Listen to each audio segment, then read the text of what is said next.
गोपी दिख रहा?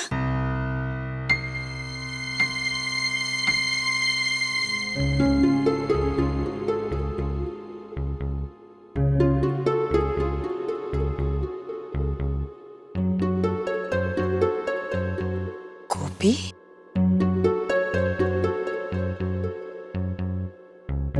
शू थयु? क्या बात हो गई बेटा?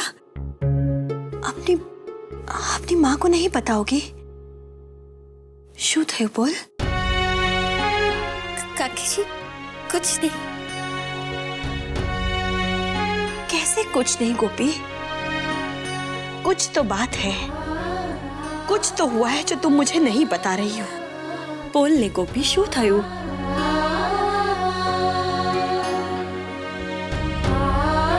तुम मेरी बेटी हो ना?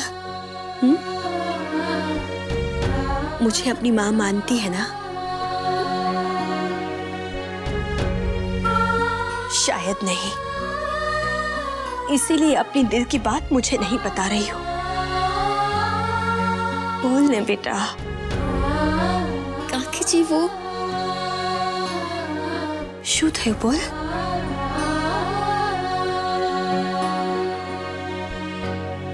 मैं नहीं बता सकती।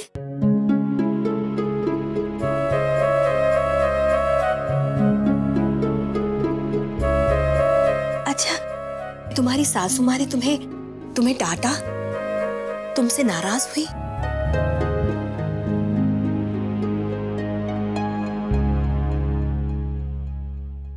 कहीं कल रात की बात को लेकर?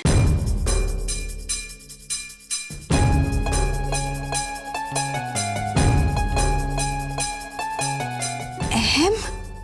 नहीं,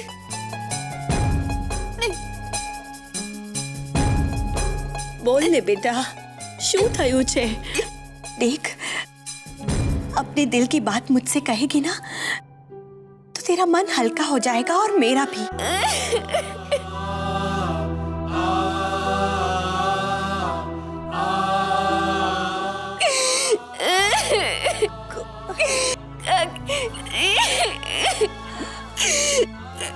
काकी जी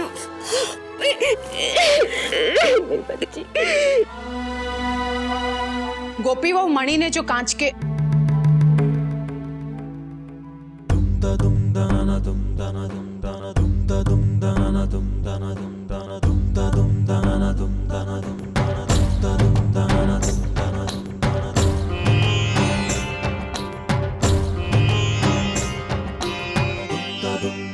क्या हुआ गोपी बहू?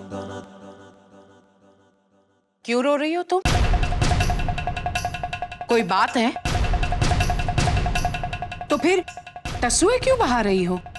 तुम जानती हो ना, घर में हल्दी की तैयारियां हो चुकी है, शादी ब्याह का घर है। रो रो कर क्यों अपशगुन का माहौल कर रही हो? कोकिला, ऐसा मत बोलो। कितनी बार हाथ जोड़कर विनम्रता पूर्वक आपसे विनती कर चुकी हूं मोटा भाभी कि मेरे और मेरी बहू के बीच मत पड़िए। क्या आप ये साबित करना चाहती है कि आप मेरी गोपी बहू की हमदर्द है और मैं गोपी बहू की सास उसकी दुश्मन है? कोकिला, मैं गंभीरता पूर्वक आपसे कह रही हूं कि मुझसे और मेरी बहू से दूर रहिए। मैं इसे डांटती हूं तो इसकी गलतियों पर डांटती हूं, और वो इसलिए डांटती हूं ताकि ये दोबारा वो गलती न करे। कल को इस पर सारी जिम्मेदारियां आने वाली है और वो जिम्मेदारियां उठाने में उसे कोई दिक्कत न हो, इसीलिए मैं उसे डांटती हूं। है ना मोटा भाभी? सास हूं इसकी तो इतना हक तो बनता है ना कि अपनी बहू को मार्गदर्शन दो, उसकी गलतियों पर उसे डांटो, समझाओ। ये हक मुझसे मत छीनिए मोटा भाभी। पूरी विनम्रता के साथ हाथ जोड़कर आपसे विनती करती हूँ कि मेरी बहू को मेरे हाल पर छोड़ दीजिए और मेरे और मेरी बहू के बीच मत पड़िए। मैं हूं ना उसकी सास। पर कोकिला, मुझे अपनी बहू से बात करनी है मोटा भाभी।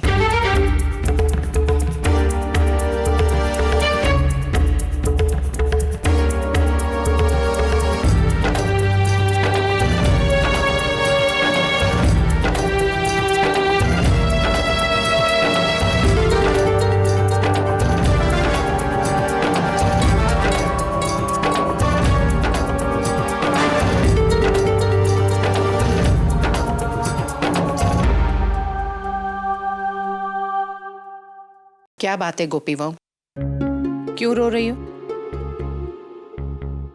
मैंने पूछा गोपी बहू कि रोने की क्या वजह है? अगर कोई वजह नहीं है तो क्यों इतने टेसुए बहा रही हो? क्यों ये रोना धोना कर रही हो? एक बात मेरी समझ में नहीं आती, मोटा भाभी के सामने तो टसुए बहा रही थी और मैं तुमसे पूछ पूछ के थक गई हूं, लेकिन तुम बताना नहीं चाहती हो।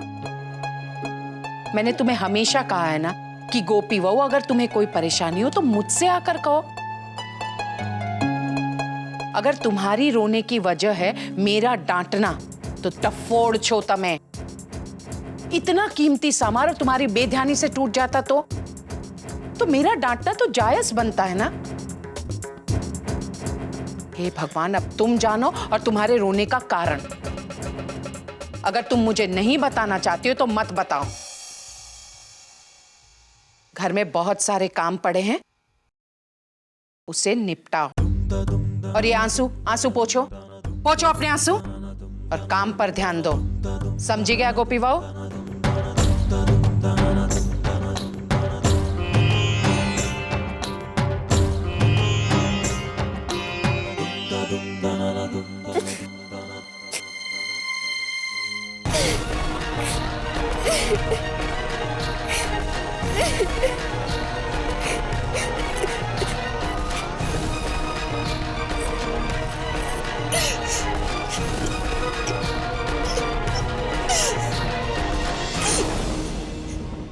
शारदा बेन, हमारी दिकरी किंजल ना लगन अगली पूर्णमासी को लेने का सोचा है।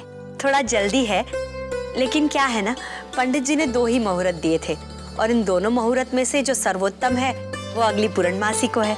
आप सब परिवार आएंगे जी। जय श्री कृष्ण। जय श्री कृष्ण इला बेन।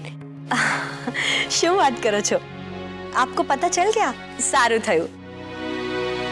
अरे कोई बात नहीं इला बेन, आपके मेहमान हमारे मेहमान हैं, उन्हें हमारे घर ले आइए, घर की बात है इला बेन। जय श्री कृष्ण। मोटा भाभी, आपसे एक विनती है, आप गोपी बहू को छोटी छोटी बातों पर सांत्वना मत दीजिए। गोपी बहू को तो आदत है, वो छोटी छोटी बातों को दिल पे लगा लेती है और रोने लग जाती है। हम यूं उसके आंसुओं में बहने लगे ना तो वो मजबूत कैसे होगी?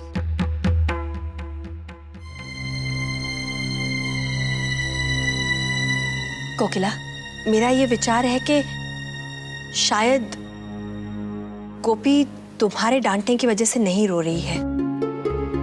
तो फिर क्यों रो रही है? देखो कोकिला, बात क्या है मैं नहीं जानती, लेकिन आज सवेरे से गोपी बहुत उदास है। क्या बात हो गई उसने मुझे नहीं बताया, लेकिन इतना जरूर जानती हूँ, कल रात को गोपी अहम का कमरा खास तरीके से सजा रही थी। उसके लिए वो कुछ खास करना चाहती थी और शायद यही बात अहम को पसंद ना आई हो और इसीलिए गोपी परेशान हो।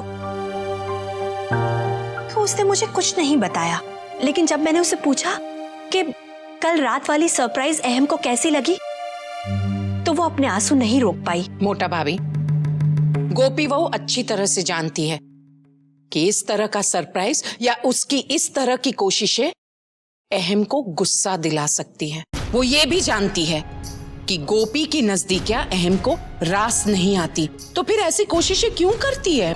कोकिला, ये बात मैं समझती हूँ, लेकिन कोई किसी को अपने रूठे प्यार को मनाने की कोशिश करने से कैसे रोक सकता है? और उसे उस बात के लिए कसूरवार भी तो नहीं ठहराया जा सकता ना।